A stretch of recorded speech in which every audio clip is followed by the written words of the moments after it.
बेटा पिछले video lecture में हम लोगों ने 4 एडजस्टमेंट देखा था, उसके क्या इफेक्ट थे उनको हम लोगों ने समझा था। लास्ट लेक्चर में outstanding income, outstanding expenses, depreciation और बैड डेट्स, ऐसी कोई 4 एडजस्टमेंट मैंने आपको समझाई थी। मैं आज भी आपको बोल रहा हूँ कि अगर आपको एडजस्टमेंट समझना है तो आपके दिमाग में फॉर्मेट होना चाहिए ट्रेडिंग अकाउंट्स का। ट्रेडिंग अकाउंट्स का फॉर्मेट आपके दिमाग में होना चाहिए जिसमें 2 साइड होती है, डेबिट साइड और क्रेडिट साइड। दूसरा जो फॉर्मेट है प्रॉफिट एंड लॉस अकाउंट्स का, उसमें भी 2 साइड होती है, एक डेबिट साइड और दूसरा क्रेडिट साइड। तीसरा फॉर्मेट होता है पार्टनर कैपिटल अकाउंट्स का, इसमें भी 2 साइड रहता है, डेबिट साइड और क्रेडिट साइड। और लास्ट वाला जो फॉर्मेट रहता है बैलेंस शीट। बैलेंस शीट में एक लायबिलिटी साइड होता है और दूसरा एसेट साइड। ये चारों फॉर्मेट अगर आपको पता है कि ट्रेडिंग अकाउंट की डेबिट साइड क्या है, क्रेडिट साइड क्या है, प्रॉफिट अकाउंट की डेबिट साइड में क्या है, क्रेडिट साइड में क्या है, पार्टनर कैपिटल अकाउंट की डेबिट साइड में क्या है और क्रेडिट साइड में क्या है, और बैलेंस शीट के लायबिलिटी साइड क्या होता है और एसेट साइड क्या होता है, अगर ये चारों फॉर्मेट अगर आपको पता है तो आपको एडजस्टमेंट बहुत अच्छे से समझेगा। अभी अगर मैं नेक्स्ट टॉपिक या नेक्स्ट एडजस्टमेंट की बात करूं, ये 4 एडजस्टमेंट के बाद अगर मैं 5th एडजस्टमेंट की अगर मैं बात करूं आपसे, 5th adjustment income received in advance. क्या बोल रहा हूं बेटा? Income received in advance. Sir कोई इनकम है जो कि हमें क्या मिली है, एडवांस में आई है। मतलब मैं अकाउंट्स बना रहा हूं 2023-24 का और मुझे 2024-25 का इनकम ये साल में मुझे मिल रहा है, उसको बोलते हैं इनकम रिसीव्ड इन एडवांस। अब इस एडजस्टमेंट के 2 इफेक्ट क्या होंगे? सर जो इनकम है आपकी, जो इनकम है वो आपको एडवांस में मिली है, तो मेरा पहला क्वेश्चन ये है, क्या वो इनकम इस साल का है? नहीं है।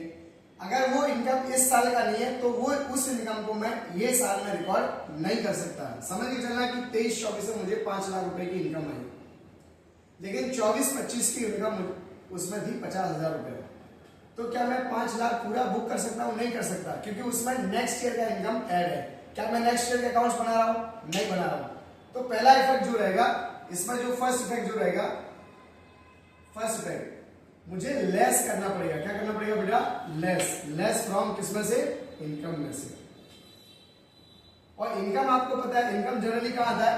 प्रॉफिट एंड लॉस अकाउंट्स के क्रेडिट साइड में। अगर आप प्रॉफिट अकाउंट के क्रेडिट साइड में इनकम लिखोगे तो आपको फर्स्ट इफेक्ट में पहला जो एडजस्टमेंट है उसमें आपको इनकम में से ये 50,000 रुपए का करना बेटा, लेस करना है। दूसरा, पैसा तो आपके पास आ चुका है, तो जब तक उस पैसे का सर्विस आपने सामने वाले को नहीं दिया, जब तक आपने वो सामने वाले को सर्विस नहीं दिया, तब तक वो पैसा आपके ऊपर लायबिलिटी है। क्या बोलूं मैं? वो पैसा आपके ऊपर क्या है बेटा? लायबिलिटी है। तो सेकंड इफेक्ट में मैं लिखूंगा कि सेकंड इफेक्ट आएगा बैलेंस शीट के लायबिलिटी साइड। सेकंड इफेक्ट कहां आएगा बेटा? बैलेंस शीट के लायबिलिटी साइड। अगर किसी गधे ने आपसे पूछ लिया इनकम रिसीव्ड इन एडवांस के 2 इफेक्ट क्या है, तो आपको बोलना है कि जो इनकम है उसमें से मुझे लेस करना है, और सेकंड इफेक्ट आएगा बैलेंस शीट के लायबिलिटी साइड। 6 वाला जो एडजस्टमेंट है अनरिकॉर्डेड सेल्स। क्या बोलूं मैं? Unrecorded sales. अगर आपके एडजस्टमेंट में लिखा है अनरिकॉर्डेड सेल्स, तो अनरिकॉर्डेड सेल्स का मतलब ये होता है कि आपने सेल किया था और आप रिकॉर्ड करना भूल गए। तो बेटा यहाँ पे गलती हुआ कि पाप हुआ? गलती हुई है, और गलती सुधारी जा सकती है। भाई साहब गलती ये हुई आपसे कि आपने सेल किया और आपने उसको रिकॉर्ड नहीं किया है, तो ठीक है ना, गलती हुई है तो उसको रिकॉर्ड कर ले। कहाँ रिकॉर्ड करेगा? पहला इफेक्ट में बेटा तुझे क्या करना है? Add to sales. सेल्स में क्या करना है बेटा? तुझे ऐड करना है। सेल्स किया है बट तूने रिकॉर्ड नहीं किया, रिकॉर्ड कर ले। कहाँ रिकॉर्ड करेगा? सेल्स में। जब तू रिकॉर्ड करेगा तो तेरा सेल्स क्या होगा? बढ़ेगा। जब तूने सेल्स रिकॉर्ड नहीं किया, इसका मतलब सामने वाले बंदे को जो तूने माल बेचा होगा ट्रेड बेसिस पे, वो बंदे को भी तूने रिकॉर्ड नहीं किया रहेगा। उसका नाम या उसको हम बोलते हैं डेटर्स। जब तूने सेल रिकॉर्ड नहीं किया तो मैं ये बोल सकता हूं कि शायद तूने डेटर्स भी रिकॉर्ड नहीं किए रहेंगे। ठीक है ना, गलती हो गई, सुधार लो उसको। तो दूसरे इफेक्ट में मैं क्या बोलूंगा कि तुझे क्या किस में ऐड करना है? डेटर्स में ऐड करना है। तो तुझे यहाँ पे सेकंड इफेक्ट लिखना चाहिए, ऐड टू डेटर्स। सर ये सेल्स कहा जाता है? ये सेल्स जाता है ट्रेडिंग अकाउंट के क्रेडिट साइड। कहा जाता है, ये ट्रेडिंग अकाउंट के क्रेडिट साइड। सर ये डेटर कहा जाते हैं, ये जाते हैं बैलेंस शीट के एसेट साइड। ये दूसरा इफेक्ट जाता है बैलेंस शीट के एसेट साइड। फिर मैं रिपीट कर रहा हूं, अगर किसी ने आपसे पूछ लिया कि भाई साहब अनरिकॉर्डेड सेल्स के इफेक्ट क्या है, तो मैं बोल रहा हूं एड टू सेल्स और दूसरा बैलेंस शीट में एड टू डेटर्स। तो ये आपकी हो गई 6 वाली एडजस्टमेंट। 7th वाली एडजस्टमेंट में अगर मैं आपको एक्सप्लेनेशन दूं तो यहां पे बोलते हैं अनरिकॉर्डेड परचेज। क्या बोलूं मैं? Unrecorded purchase. अगर आपकी एडजस्टमेंट में ऐसा कुछ लिखा है unrecorded purchase of rupees something, तो इसका मतलब ये है कि भाई साहब परचेज तो हुआ है लेकिन आपने रिकॉर्ड नहीं किया है। कहां रिकॉर्ड नहीं किया? बुक्स ऑफ अकाउंट्स के अंदर। अब उसके दो इफेक्ट क्या होंगे भाई साहब? यहां लिखा है unrecorded purchase something, unrecorded purchase something, purchase हुआ बट रिकॉर्ड नहीं किया है। फिर से वही गलती हुई है कि पाप हुआ है? गलती हुई है, गलती सुधारी जा सकती है। सुधारने के लिए क्या करना पड़ेगा? तुझे परचेज में ऐड करना पड़ेगा। क्या बोलूं मैं? तुझे परचेज में ऐड करना पड़ेगा। परचेज कहां आते हैं? ट्रेडिंग अकाउंट्स के डेबिट साइड। दूसरा, जब तू परचेज कर रहा था तूने रिकॉर्ड नहीं किया, सामने वाले बंदे से तूने माल खरीदा, वो बंदा कौन लगता है तेरा? क्रेडिटर्स लगता है। क्या लगता है? क्रेडिटर। तो जब तूने परचेज रिकॉर्ड नहीं किया होगा तो उस टाइम पे तूने क्रेडिटर्स भी रिकॉर्ड नहीं किए रहेंगे। अभी वो टाइम आ चुका है, गलती सुधारने का टाइम आ चुका है। तो जब तू एड टू परचेज करेगा तो दूसरा इफेक्ट में तुझे एड टू क्रेडिटर्स करना चाहिए। Add to creditors. सर ये क्रेडिटर्स कहां आते हैं? बैलेंस शीट के लायबिलिटी साइड। 7th वाली एडजस्टमेंट में आपने सीखा है कि अनरिकॉर्डेड परचेज लिखा है, उसके दो इफेक्ट क्या है? एड टू परचेज और एड टू क्रेडिटर्स। 8th वाला जो एडजस्टमेंट है, 8th वाला जो एडजस्टमेंट है, यहां पे लिखा है डिस्काउंट अलाउड। क्या लिखा है? Discount allowed.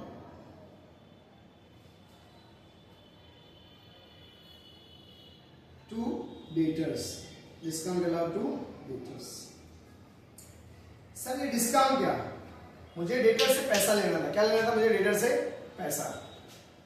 बट वो बंदा ना मेरा पैसा नहीं दे रहा था, तो मैंने उसको 1 बार 2 बार 10 बार उसको मैंने फोन किया कि भाई साहब मेरा जो पैसा बचा हुआ है वो आप दे दो। वो नहीं माना। फिर मैंने उसको डिस्काउंट का लालच दिया कि ठीक है भाई तो एक काम कर, 50,000 रुपए लेना था तो मुझे 45,000 रुपीज दे दे। 5,000 रुपए का मैं तुझे क्या दे रहा हूं? डिस्काउंट दे रहा हूं। जैसे मैंने डिस्काउंट वर्ड बोला तो बिजनेस के हिसाब से डिस्काउंट क्या हो रहा है? लॉस हो रहा है। बिजनेस के हिसाब से डिस्काउंट क्या हो रहा है? लॉस।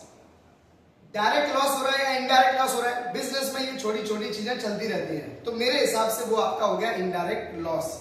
अब ये इनडायरेक्ट लॉस क्या होता है या इनडायरेक्ट लॉसेस कहां पे आते हैं? ये इनडायरेक्ट लॉसेस आते हैं पहले इफेक्ट में प्रॉफिट एंड लॉस अकाउंट्स के डेबिट साइड। कहां थे बेटा? प्रॉफिट एंड लॉस अकाउंट्स के डेबिट साइड। दूसरा, मैंने किसको डिस्काउंट दिया? डेटर को। डेटर से कितना पैसा लेना था सर? 50,000 रुपया लेना था। कितना लेना था बेटा? 50,000। कितने का डिस्काउंट दिया? 5,000 का। तो मेरा यहाँ पे डिस्काउंट देने से डेटर कम हो रहा है कि नहीं हो रहा है?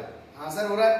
तो डेटर कम करने के लिए वो पैसा उतना दे ही नहीं रहा है। कितना नहीं दे रहा है? 5,000 रुपया। मेरा वहां पे डेटर कम हो रहा है। कम करने के लिए बेटा मुझे क्या करना चाहिए? वहां से लेस करना चाहिए। तो सेकंड इफेक्ट में मैं बोलूंगा कि आपको लेस करना चाहिए। कहां से? डेटर से। Sir discount profit and loss account की डेबिट साइड, ये आपका प्रॉफिट एंड लॉस अकाउंट है, ये आ गया आपका discount. Sir less from debtors. Debtor कहां रहते हैं? बैलेंस शीट के एसेट साइड। बैलेंस शीट के कहां रहते हैं बेटा? Asset side. ये आ गया आपका ये। डिस्काउंट अलाउड टू डेटर्स पहला एडजस्टमेंट है या पहला इफेक्ट बोल सकता हूं profit and loss account debit side. दूसरा बोल सकता हूं less from debtors. Last video lecture में हमने देखा था outstanding income, outstanding expenses, depreciation और चौथा था बैड डेट्स। ये वाले वीडियो लेक्चर में हमने देखा income received in advance, unrecorded sales, unrecorded purchase और discount allowed to debtors. Next lecture में हम लोग 5 एडजस्टमेंट और देखेंगे। Thank you so much.